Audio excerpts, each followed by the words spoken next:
Hay momentos en la vida cristiana en que el creyente no cae de golpe en una rebelión abierta, pero comienza a desviarse lentamente del camino. No abandona necesariamente la iglesia, no niega la Biblia, no dice con sus labios que ya no quiere seguir a Cristo, pero algo dentro de él empieza a apagarse. La oración se vuelve mecánica, la palabra pierde dulzura, la comunión con Dios se siente lejana, el pecado parece menos grave, el amor por los hermanos se enfría, y lo que antes era gozo espiritual ahora se convierte en simple rutina religiosa.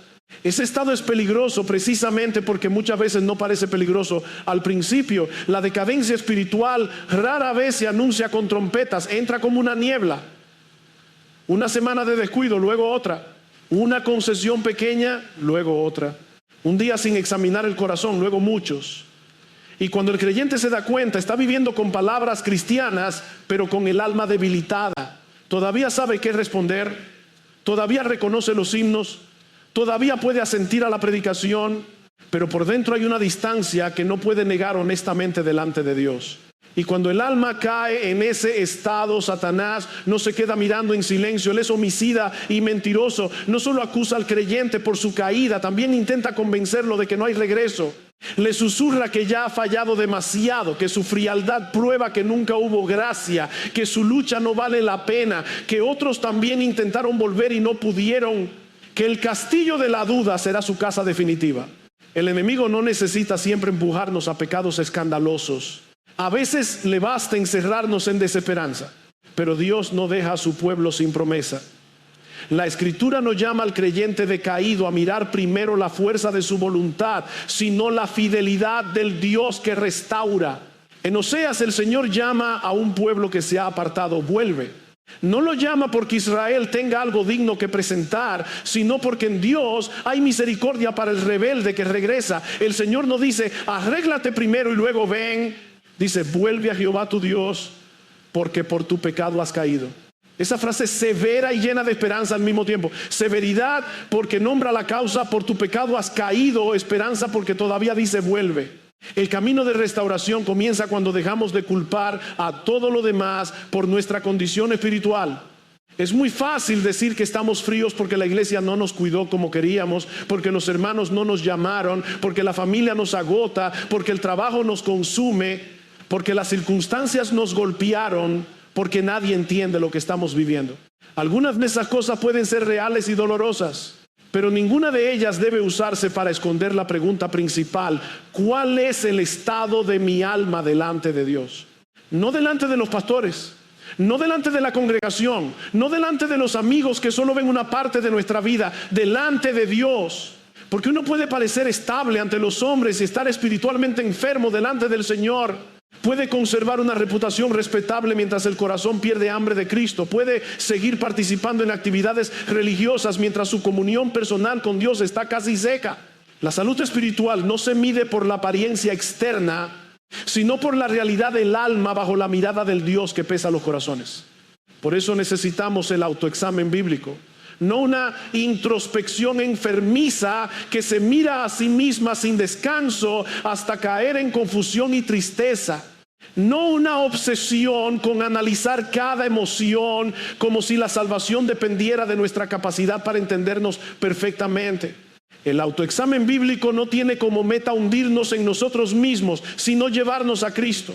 No se trata de contemplar nuestra miseria hasta quedar paralizados, sino de permitir que Dios nos muestre la verdad para acudir a Él con arrepentimiento, fe y esperanza de restauración. El salmista ora: examíname, oh Dios, y conoce mi corazón. Él no ora así porque crea que Dios necesita información. Dios ya conoce el corazón. Somos nosotros los que muchas veces no sabemos lo que hay en nosotros. Nos engañamos con facilidad. No, suavizamos pecados. Llamamos cansancio lo que a veces es indiferencia. Llamamos prudencia a lo que a veces es cobardía. Llamamos personalidad a lo que a veces es orgullo. Llamamos temporada difícil a lo que a veces es simple descuido de los medios de gracia. Por eso necesitamos que Dios nos examine con su palabra. La primera pregunta que debe atravesar nuestra conciencia es sencilla y profunda. ¿Sientes todavía sed de Dios? No preguntes primero si sigues asistiendo, si sigues leyendo algo, si sigues cumpliendo ciertas formas. Pregunta si tu alma todavía anhela al Señor. ¿Hay en ti hambre de comunión con Cristo? ¿Deseas conocerle más? ¿Te duele cuando pasas días viviendo como si su presencia fuera un detalle secundario? ¿O te has acostumbrado a una vida cristiana sin sed, sin búsqueda, sin lágrimas, sin deleite, sin verdadero clamor? Cristo no prometió destruir nuestra sed espiritual.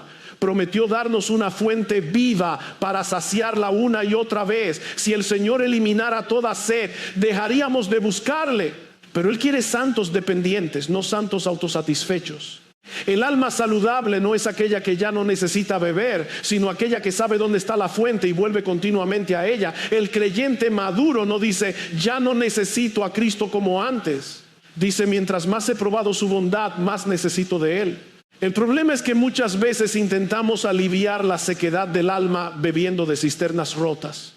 Entretenimiento sin medida, distracciones constantes, ambición, placer, aprobación humana, comodidad, redes, trabajo, imagen, dinero, ruido.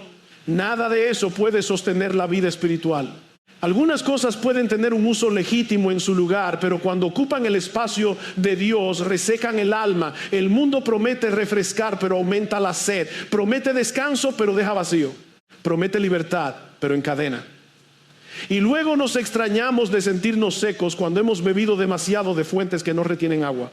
La pregunta vuelve con más fuerza: ¿cómo está tu sed de Dios? No tu conocimiento religioso, no tu costumbre dominical, no tu memoria de experiencias pasadas, sino tu sed presente.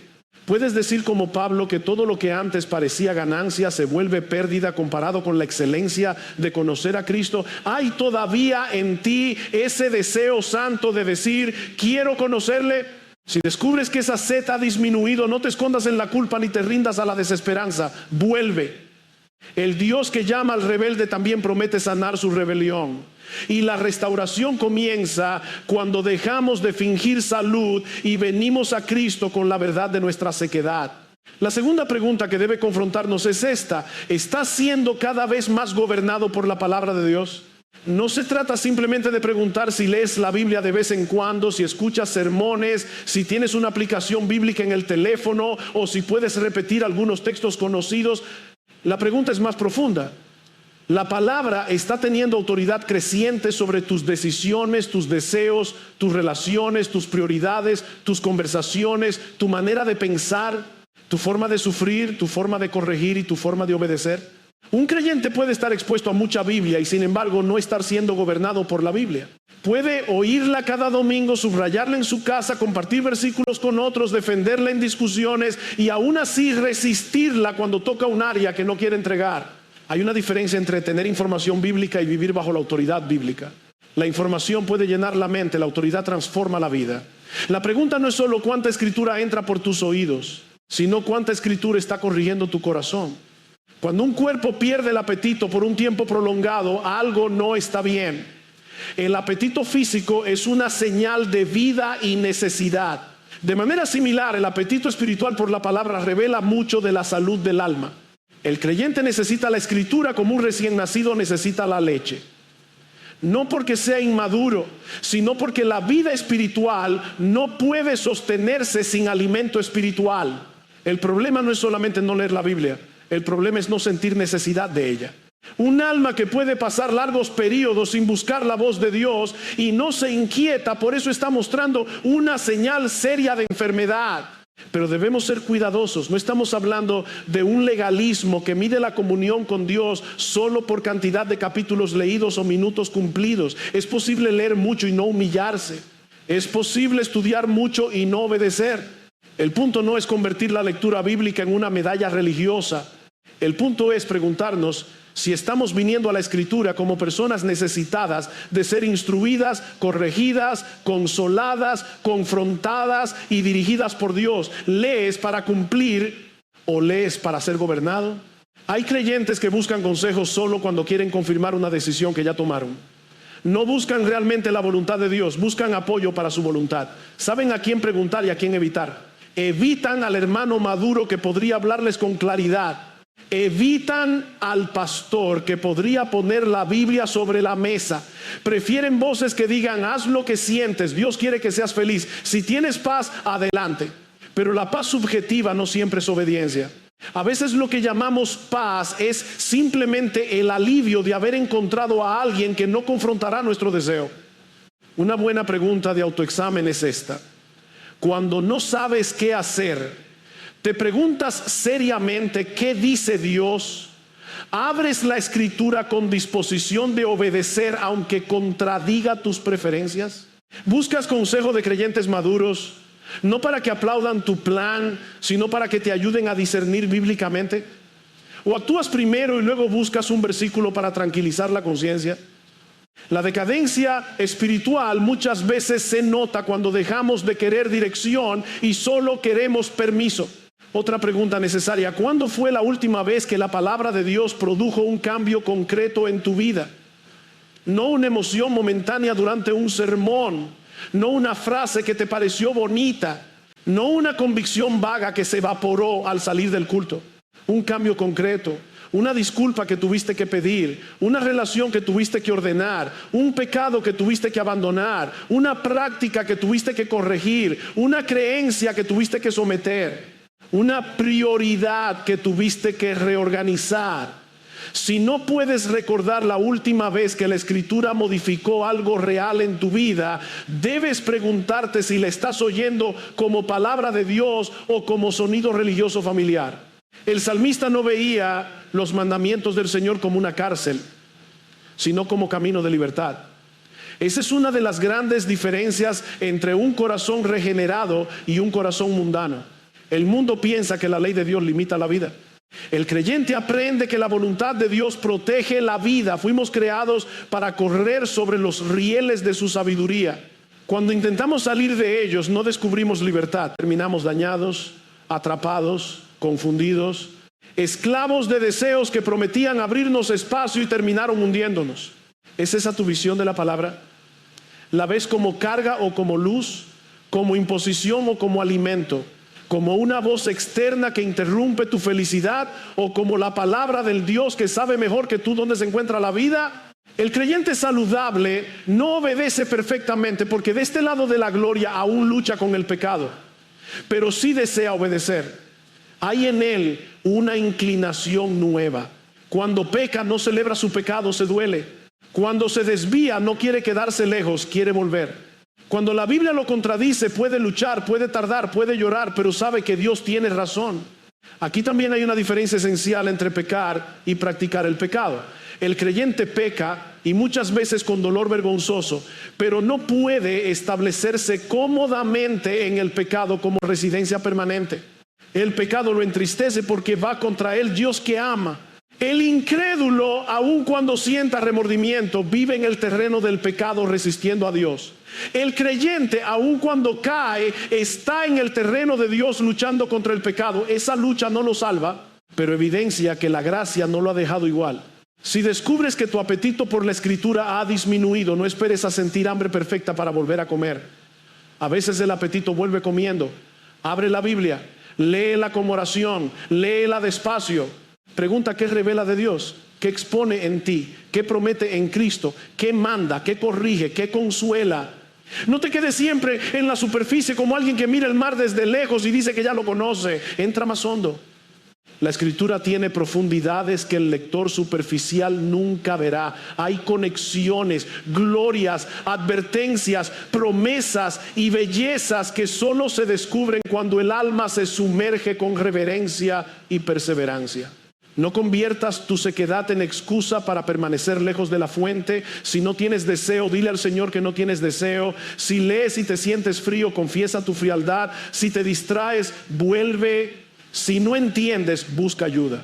Si te confrontan, no huyas, porque la misma palabra que expone tu enfermedad es el instrumento que Dios usa para restaurar tu alma. El creyente que quiere salir de la decadencia espiritual debe volver a ponerse bajo la voz de Dios, no como oyente curioso, sino como siervo que dice: habla, Señor, porque tu siervo escucha. Otra pregunta que no podemos evitar es esta: ¿estás creciendo en amor por los demás? No simplemente en conocimiento, No solamente en disciplina externa, no únicamente en actividad religiosa, sino en amor. Porque una persona puede aprender más doctrina y al mismo tiempo volverse más dura. Puede servir más y amar menos. Puede defender verdades bíblicas con precisión y tratar a las personas con frialdad. Puede tener una agenda llena de responsabilidades cristianas y un corazón cada vez menos parecido al de Cristo. La Escritura no nos permite separar la salud espiritual del amor. El que ha nacido de Dios aprende a amar porque Dios es amor. No porque el amor sea una emoción sentimental que reemplaza la verdad, sino porque la verdad de Dios, cuando realmente gobierna el corazón, produce una vida que se entrega, soporta, perdona, sirve y busca el bien de otros. Cristo no nos amó en teoría, no nos amó desde lejos. No nos amó cuando éramos atractivos, útiles o merecedores. Nos amó cuando éramos pecadores, enemigos, rebeldes, necesitados de gracia.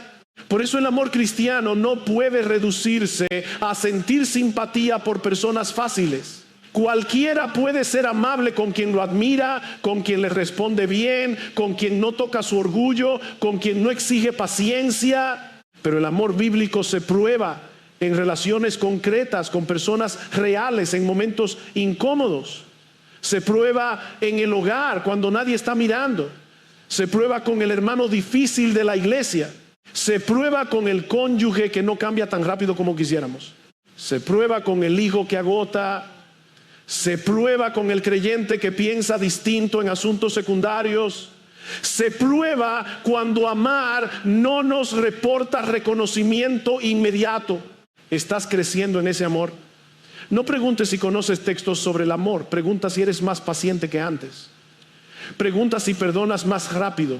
Pregunta si eres menos rencoroso, menos celoso, menos dado a sospechar lo peor, menos inclinado a hablar de otros con dureza.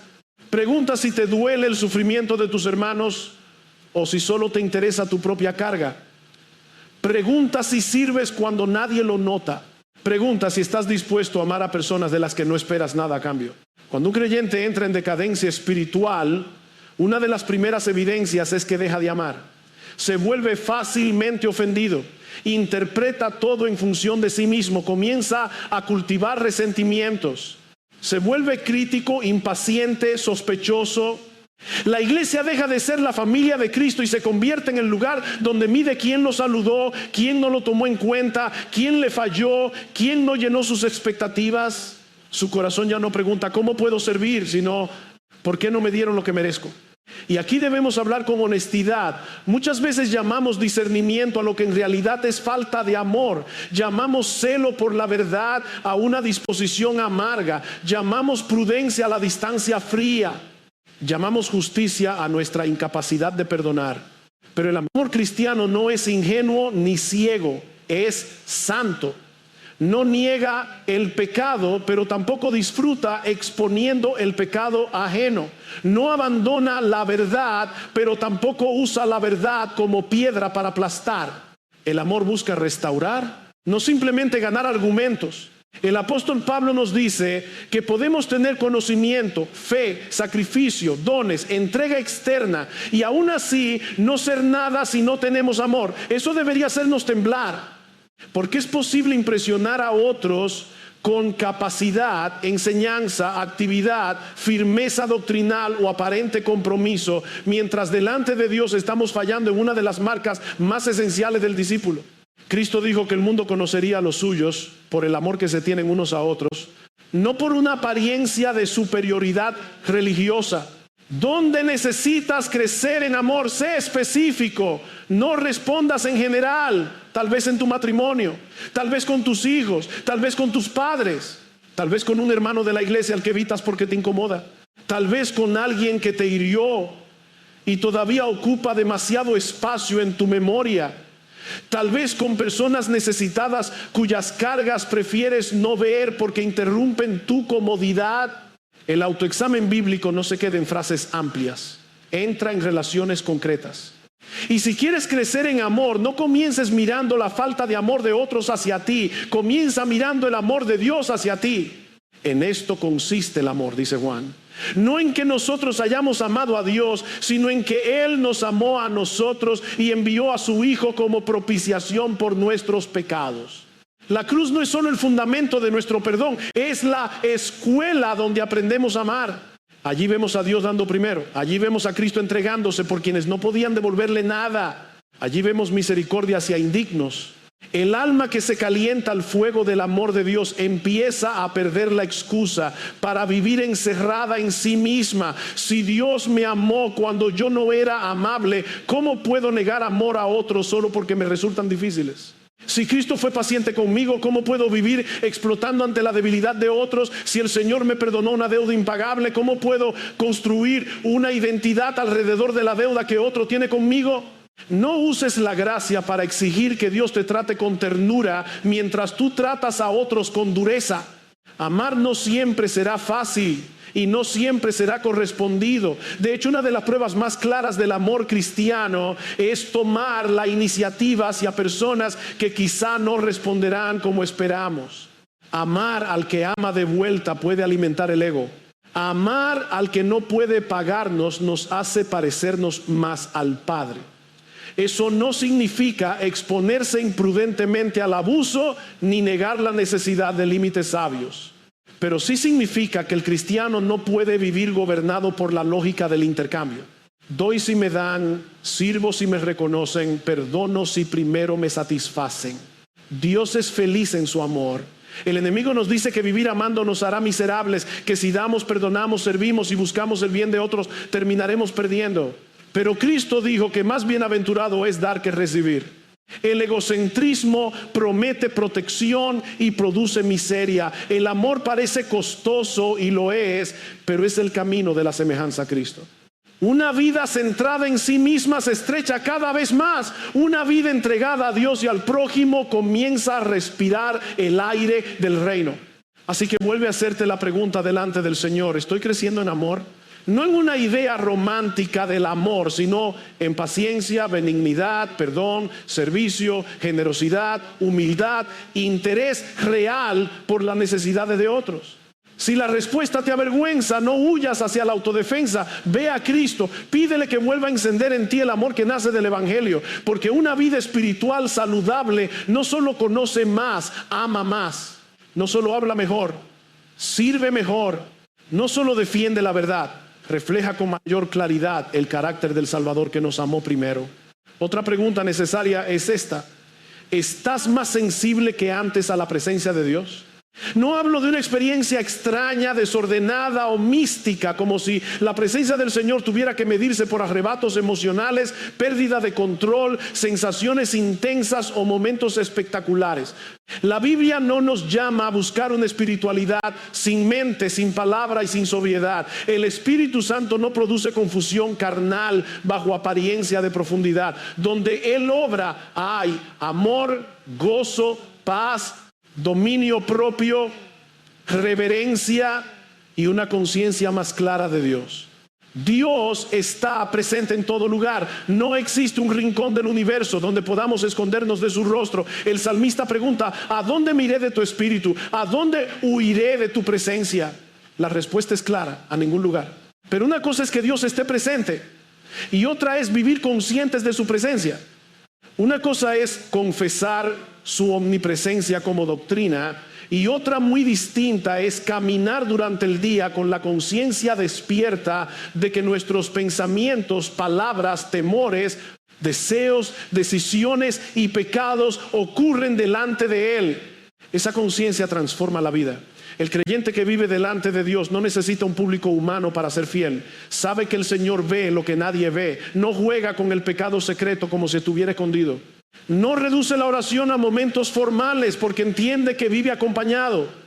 No se endurece fácilmente porque sabe que cada reacción ocurre ante el Dios santo y misericordioso. Y cuando cae, no se limita a sentirse mal. Reconoce que ha pecado delante de su Padre y vuelve a Cristo con confesión y fe.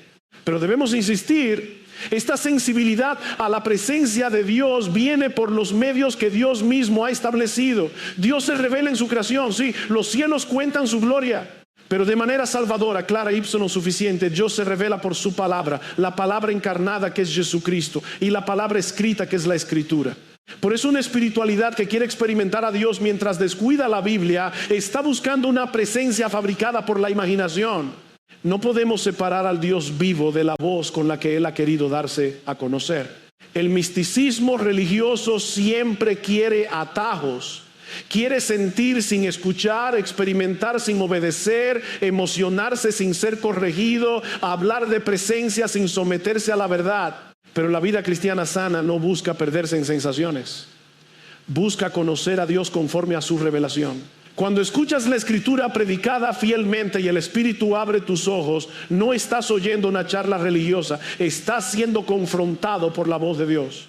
Cuando lees la Biblia con fe, no estás simplemente revisando un texto antiguo, estás entrando al lugar donde el Señor ha prometido hablar a su pueblo.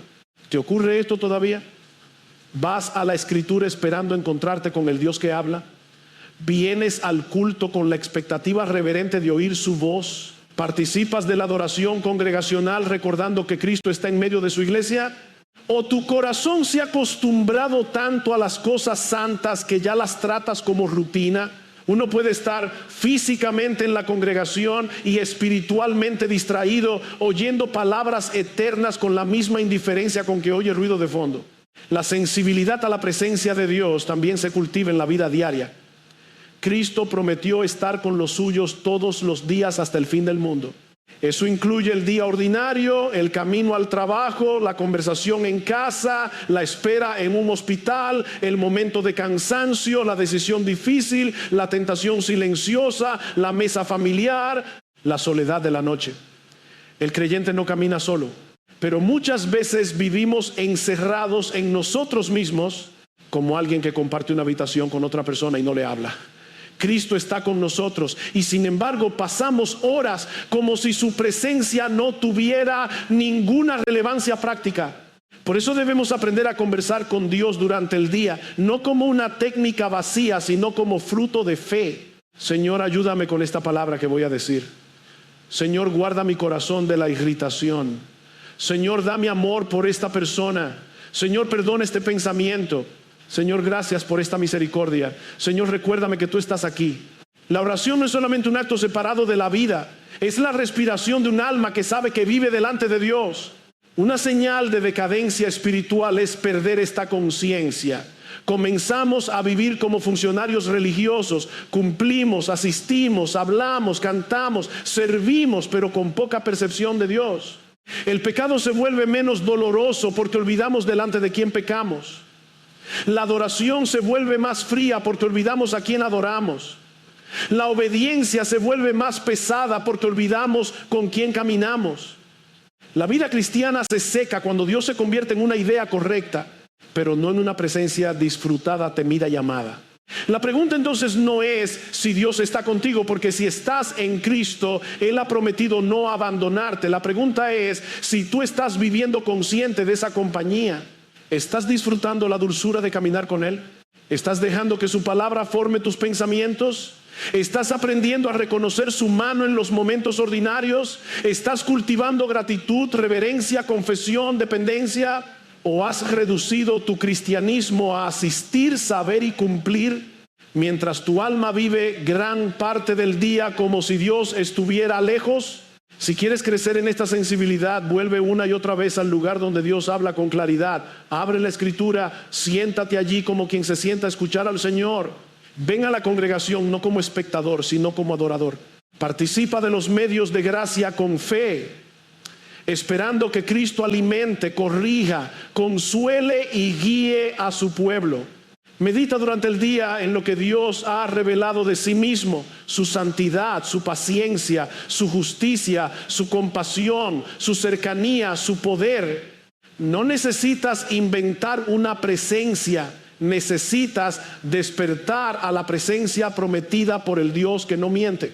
Otra pregunta que debe examinarnos es esta: ¿estás creciendo en preocupación por las necesidades espirituales y temporales de otros? Cuando el alma se enfría, suele encerrarse en sus propios asuntos. Todo gira alrededor de mis cargas, mi cansancio, mis decepciones, mis heridas, mis planes, mi estado de ánimo.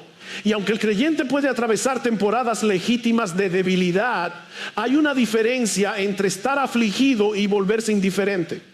La gracia de Dios no nos hace menos conscientes del dolor ajeno, nos hace más sensibles porque nos une al corazón de Cristo. Una señal de salud espiritual es que comenzamos a mirar a las personas no como interrupciones, sino como almas delante de Dios. El hermano que falta a la congregación no es solo alguien que dejó un asiento vacío. Puede ser un creyente debilitado que necesita ser buscado. La familia que atraviesa una crisis no es simplemente una noticia más en la lista de oración. Es una oportunidad para cargar los unos las cargas de los otros. El incrédulo que vive cerca de nosotros no es solo un vecino amable o difícil. Es un alma que necesita oír el evangelio de Cristo. Pregúntate con honestidad, ¿te importan las necesidades de otros o solo te interesan cuando afectan tu comodidad? Oras por los hermanos de manera concreta. ¿Te duele ver a alguien alejarse espiritualmente? ¿Buscas servir sin esperar reconocimiento? ¿Estás dispuesto a sacrificar tiempo, energía, recursos y atención por el bien de otro? Una vida cristiana que no se expande en amor práctico se está volviendo más pequeña, aunque conserve muchas palabras correctas.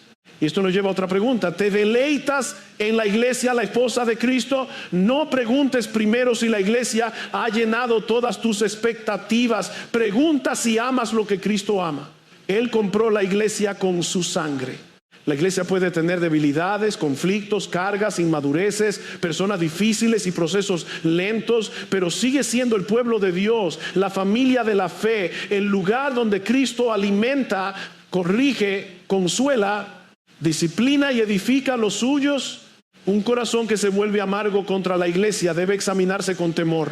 Hay creyentes que hablan de la iglesia solo desde sus decepciones. Cada conversación termina en lo que faltó, quién falló, quién no saludó, quién no llamó, quién no entendió, quién no actuó como esperaban.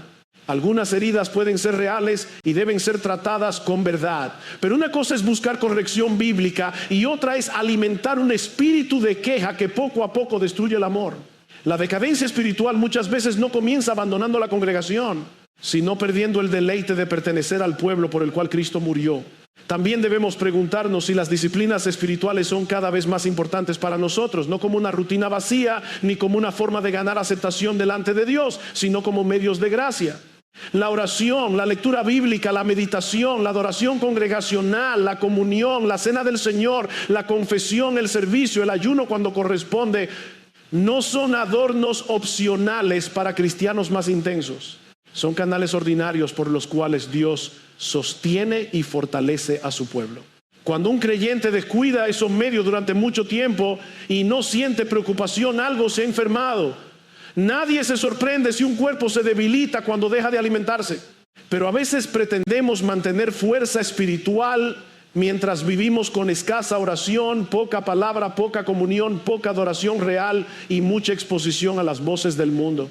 Luego nos preguntamos por qué el alma está seca. La respuesta no siempre es misteriosa. A veces hemos dejado de acudir a los lugares donde Dios prometió nutrirnos. Otra pregunta necesaria es esta: ¿todavía sientes dolor por tu pecado? No si te molesta ser descubierto, no si te incomodan las consecuencias, no si te entristece perder reputación. La pregunta es si te duele haber pecado contra Dios. El creyente no alcanza perfección en esta vida, pero no puede vivir en paz con aquello que ofende al Señor. Cuando el pecado deja de doler, cuando se vuelve normal, cuando se justifica rápidamente, cuando ya no lleva a confesión, cuando la conciencia se acostumbra a convivir con lo que Dios aborrece, estamos ante una señal grave. El dolor piadoso no nos lleva a escondernos de Cristo, sino a correr hacia Él. Satanás quiere usar nuestra culpa para alejarnos de Dios. El Espíritu Santo usa la convicción para llevarnos al arrepentimiento y a la restauración. Por eso debemos distinguir entre acusación destructiva y convicción bíblica. La acusación dice: no hay esperanza para ti. La convicción dice: has pecado, vuelve al Señor. La acusación paraliza. La convicción humilla y conduce a Cristo. También debemos examinar si perdonamos con prontitud. El cristiano ha sido perdonado por Dios de una deuda que jamás podía pagar. ¿Cómo puede entonces vivir aferrado a deudas menores como si su identidad dependiera de cobrarlas?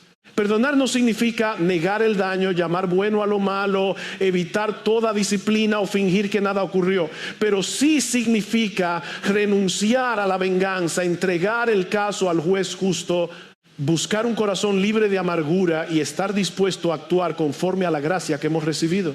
La falta de perdón endurece el alma. Uno puede conservar argumentos muy elaborados para justificar su resentimiento, pero la amargura nunca produce salud espiritual. Tal vez la persona que te hirió nunca reconozca plenamente lo que hizo. Tal vez no puedas restaurar la relación en los mismos términos. Pero delante de Dios debes preguntarte, ¿estoy permitiendo que esta herida gobierne mi corazón más que la cruz de Cristo? ¿Estoy recordando la ofensa de otro más de lo que recuerdo la misericordia que Dios tuvo conmigo? Finalmente debemos preguntarnos cuánto anhelamos el cielo y estar con Cristo. Una vida espiritualmente sana no desprecia las responsabilidades presentes, pero tampoco vive como si este mundo fuera el hogar definitivo. Si todo nuestro entusiasmo está en lo temporal, si nunca pensamos en ver al Señor, si la eternidad nos parece distante e irrelevante, si la venida de Cristo no despierta esperanza, algo en nuestra perspectiva se ha desplazado. El creyente fue hecho para caminar aquí con fidelidad, pero con el rostro orientado hacia la ciudad venidera. Todas estas preguntas no buscan dejarnos aplastados bajo culpa estéril, son instrumentos de diagnóstico. Dios nos examina para restaurarnos. Si descubre sequedad, falta de apetito por la palabra, poco amor, frialdad hacia la iglesia, descuido de los medios de gracia, insensibilidad al pecado, lentitud para perdonar o poco anhelo del cielo, no uses ese descubrimiento para rendirte. Úsalo para volver. La llave de la promesa sigue en manos del pueblo de Dios. El Señor no revela la enfermedad para burlarse del enfermo, sino para llevarlo al médico. Si al examinar tu alma has descubierto señales de decadencia espiritual, no respondas con desesperación, pero tampoco respondas con indiferencia. Ambas reacciones son peligrosas. La desesperación dice, ya no hay esperanza para mí. La indiferencia dice, no es tan grave. La primera niega la misericordia de Dios, la segunda desprecia la santidad de Dios. La respuesta bíblica no es esconderse, ni justificarse, ni rendirse, sino volver al Señor con arrepentimiento y fe. Dios no llama al creyente decaído a reconstruirse con sus propias fuerzas antes de venir. Lo llama a venir porque precisamente no puede restaurarse solo. Vuelve, dice el Señor. Y esa palabra contiene tanto una acusación como una promesa. Acusación porque reconoce que nos hemos apartado. Promesa porque muestra que Dios todavía abre un camino de regreso. El mismo Dios que señala la caída es el Dios que promete sanar la rebelión. No dice solamente te reprenderé, dice yo sanaré. No dice solamente has fallado, dice yo amaré de pura gracia. Pero ese regreso debe ser honesto. No puedes volver a Dios mientras sigues culpando a todos por tu frialdad. Quizá otros te han herido, quizá hubo descuidos reales, quizá la iglesia no respondió como esperabas, quizá tu familia ha sido difícil, pero si tu alma se ha apartado, no puedes usar el pecado o la debilidad de otros como excusa para no tratar con tu propio pecado. La restauración comienza cuando dejamos de decir estoy así por culpa de ellos y empezamos a decir Señor, he caído por mi pecado, ten misericordia de mí. Cristo le dijo a la iglesia que había perdido su primer amor, recuerda de dónde has caído, arrepiéntete y haz las primeras obras. Ese camino sigue siendo necesario. Recuerda, no para vivir en nostalgia, sino para reconocer la distancia. Recuerda cuando la palabra era dulce, cuando la oración no era solo una obligación, cuando la comunión con Dios te parecía preciosa, cuando servir era un gozo, cuando el pecado te dolía más. Cuando la iglesia era para ti un regalo y no solo un lugar de frustraciones. Recuerda, no para quedarte llorando el pasado, sino para despertar a la necesidad de volver. Arrepiéntete. No basta sentir tristeza por haber perdido gozo espiritual. No basta lamentar que la vida cristiana se haya vuelto seca. Hay que llamar al pecado por su nombre. Si has descuidado la palabra, confiésalo. Si has amado más al mundo, confiésalo. Si has alimentado amargura, confiésalo. Si has usado la frialdad de otros como excusa para tu propia falta de amor, confiésalo. Si has vivido de manera mecánica sin buscar realmente a Cristo, confiésalo. El arrepentimiento verdadero no se defiende, se humilla. Y haz las primeras obras. Vuelve a la escritura, pero no como rutina vacía. Vuelve a la oración, pero no como formalidad religiosa. Vuelve a la congregación, pero no como espectador amargado. Vuelve al servicio, pero no para ser visto. Vuelve al amor, al perdón, a la confesión, a la obediencia concreta. No esperes sentir todo lo que antes sentías para obedecer.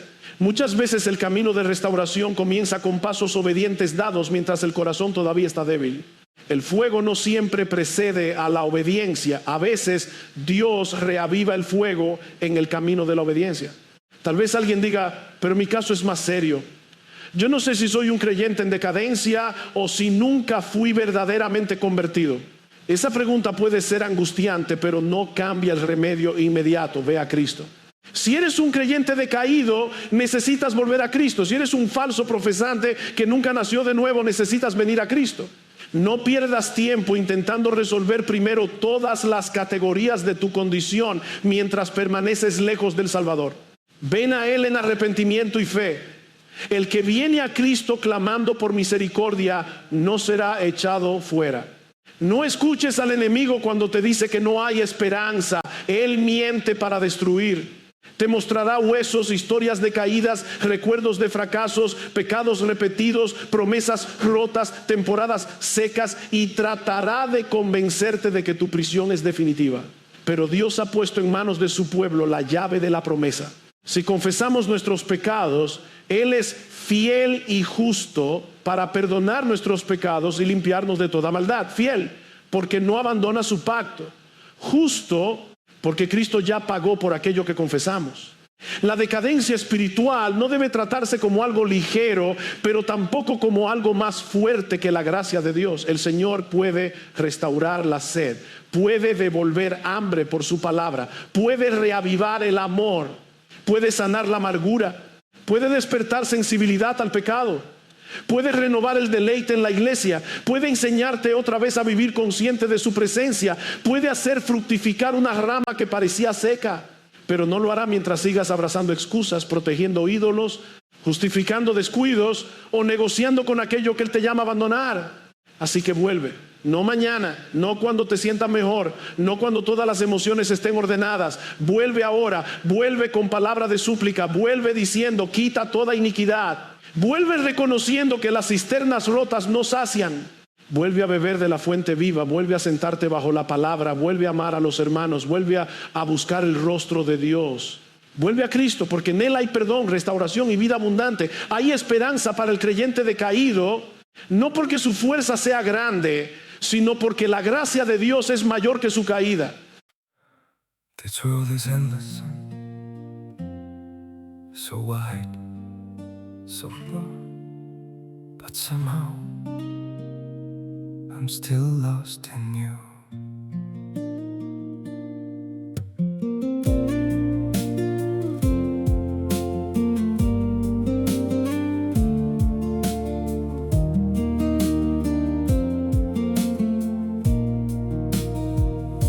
The streets are full of moving shadows, countless places I could go. City shining, people passing, yet I still feel so alone. Every road keeps leading nowhere, every sky feels cold and blue. In this world so vast and open, I'm still lost in missing you.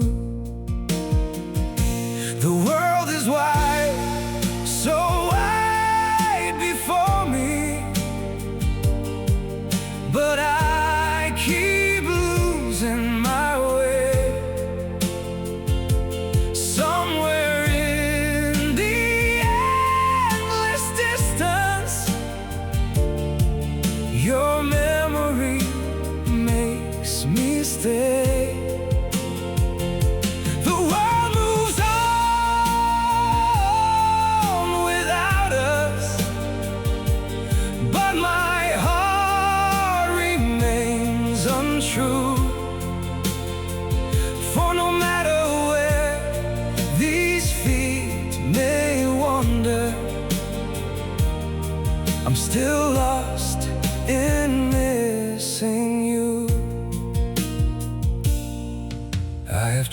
to outrun silence, tried to leave your ghost behind, but your name still echoes softly through the corners of my mind. The world is wide, so wide before me, but I keep losing my way. Somewhere in the endless distance, your memory makes me stay. The world moves on without us, but my heart remains untrue. For no matter where these feet may wander, I'm still lost in missing you. Maybe someday I'll stop searching for your face in every crowd, but until that day, this broken heart will keep calling your name out. The world is wide, so wide before me, but I keep losing my way. Somewhere in the endless distance, your memory makes me stay. The world moves on without us, but my heart remains untrue. For no matter where these feet may wander, I'm still lost in missing you.